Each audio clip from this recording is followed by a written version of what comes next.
Paris 1954. The fashion world holds its breath as an aging woman climbs the stairs to her atelier after 15 years of exile. She is Gabrielle Coco Chanel, once the queen of fashion, now dismissed as yesterday's news by critics who think her time has passed.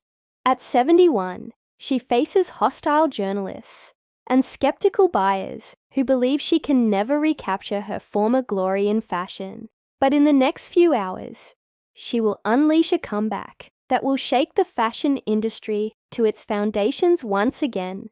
This is not her first revolution. 30 years earlier, she had already destroyed everything women thought they knew about dressing.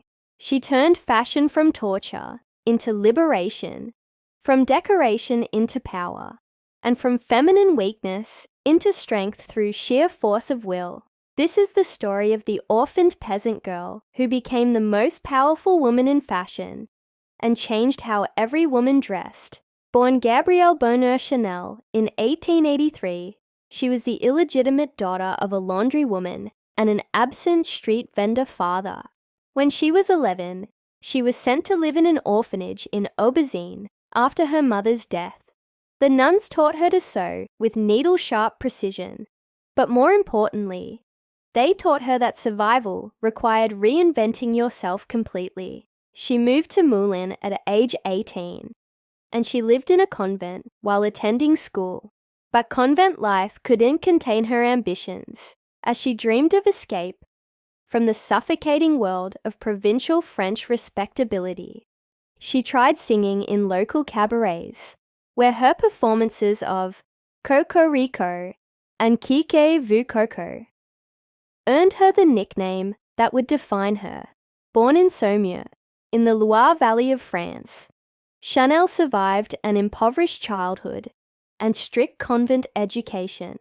Her first taste of wealth came through Etienne Balsan, a cavalry officer who kept her as his mistress at his chateau near Paris.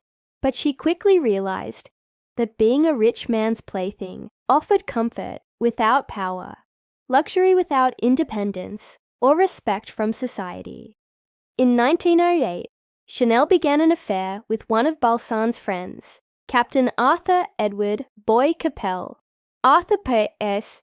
Boy Capel was different, an English polo player who saw her intelligence and supported her business ambitions rather than keeping her.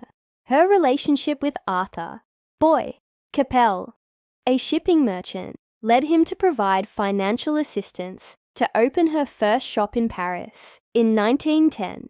With Boy's backing, she opened her first boutique at 21 Rue Cambon, selling women's hats that were revolutionary in their elegant simplicity. The first shop was established by Coco Chanel in Paris in 1910 under the name Chanel Modes, which initially was a shop for hats, while other milliners created elaborate confections of feathers and flowers. Chanel's designs were clean, unadorned, and refreshingly modern for their time. Her hats freed women from the burden of elaborate headpieces that required assistance to wear and constant attention to maintain throughout the day. But hats were only the beginning. She had identified the fundamental problem with women's fashion. It was designed to imprison rather than liberate. The year 1913 marked her expansion into women's clothing, starting with simple jersey dresses that scandalized the fashion establishment with their practicality. Jersey was a fabric previously used only for men's underwear, but Chanel saw its potential for creating comfortable, elegant women's clothing. Her designs allowed women to move freely, work confidently, and live actively without being constrained by whalebone corsets and trailing skirts. The outbreak of World War I created the perfect conditions for her revolutionary approach as women entered the workforce and needed practical clothing. While other designers fled Paris or closed their ateliers, Chanel stayed and prospered, creating clothes for the new reality of women's lives. Her casual elegance perfectly matched the mood of women who were discovering their own strength and capability during wartime conditions. But personal tragedy struck in December 1919 when Boy Capel was killed in a car accident, devastating the woman who had finally found love. Capel was killed in an automobile accident on Monday 22 December 1919, allegedly en route to a Christmas rendezvous with Chanel. After his fatal death, Chanel had stated that Arthur Capel had been the love of her life and she never married anyone after his death. His death transformed her from a woman in love to a woman obsessed with work, channeling her grief into revolutionary fashion designs. She poured her broken heart into creating a fashion empire that would give women the independence she had lost with Boy's death. The 1920s became her decade of triumph as she perfected the Chanel look that would define modern women's fashion for generations. She liberated women from corsets, introduced trousers for casual wear, and made jewelry an accessory rather than a display of male wealth. Her perfume, Chanel No. 5, launched in 1921, became the first fragrance to smell like a woman rather than a garden of flowers. But her masterstroke came in 1926 with the creation of the little black dress that would become fashion's most enduring symbol. In 1926, Chanel continued to transform fashion by introducing the so-called little black dress, commonly called LBD.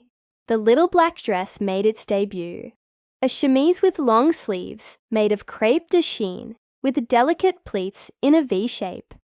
American Vogue called it Chanel's Ford, a dress that every woman could wear, regardless of class, age, or figure.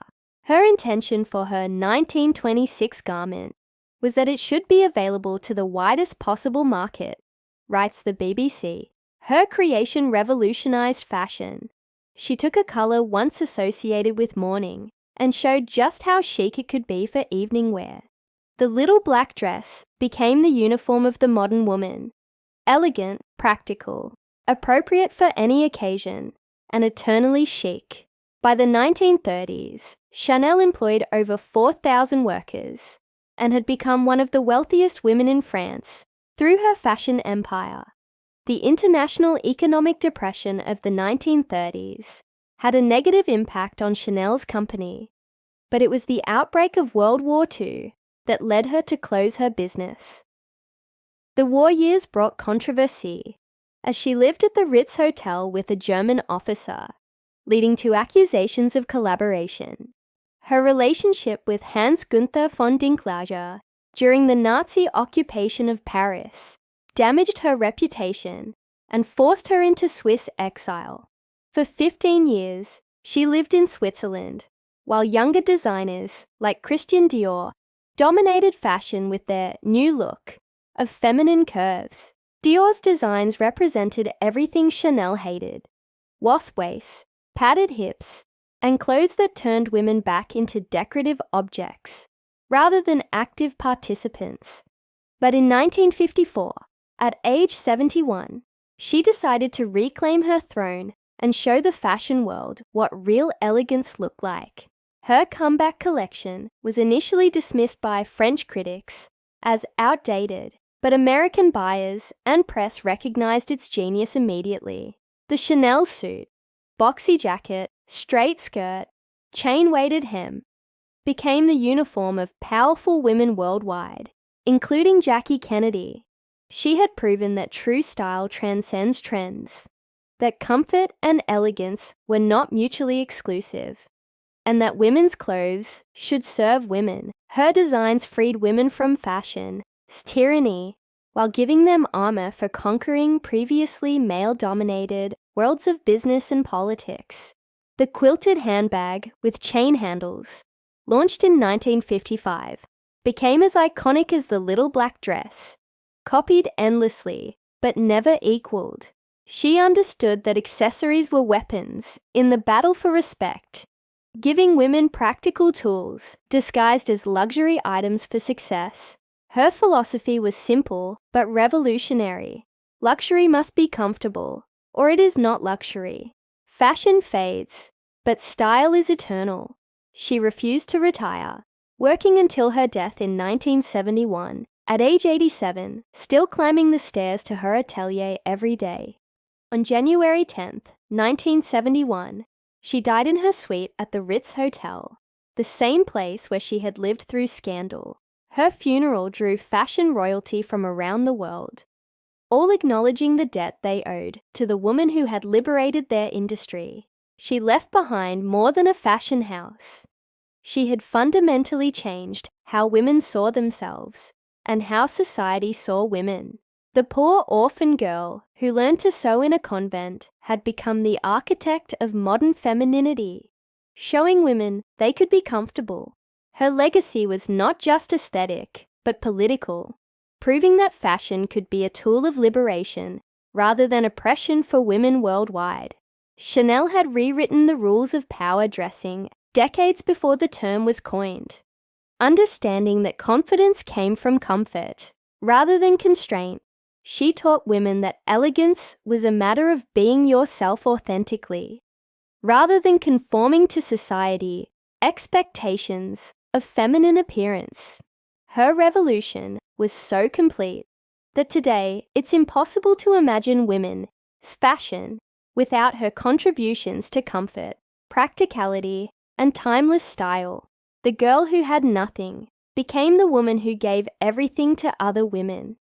The gift of dressing for themselves rather than others. She proved that true power comes not from following rules, but from having the courage to break them completely and create new ones. Coco Chanel didn't just change fashion. She changed what it meant to be a woman in the modern world. One perfectly fitted suit. Her greatest creation was not any single garment, but the idea that women deserved clothes as practical and powerful as the lives they wanted. She remains the ultimate example of how one person's refusal to accept limitations can liberate millions of others from those same constraints forever. The orphan who became a queen of fashion proved that true luxury is the freedom to be exactly who you choose to be.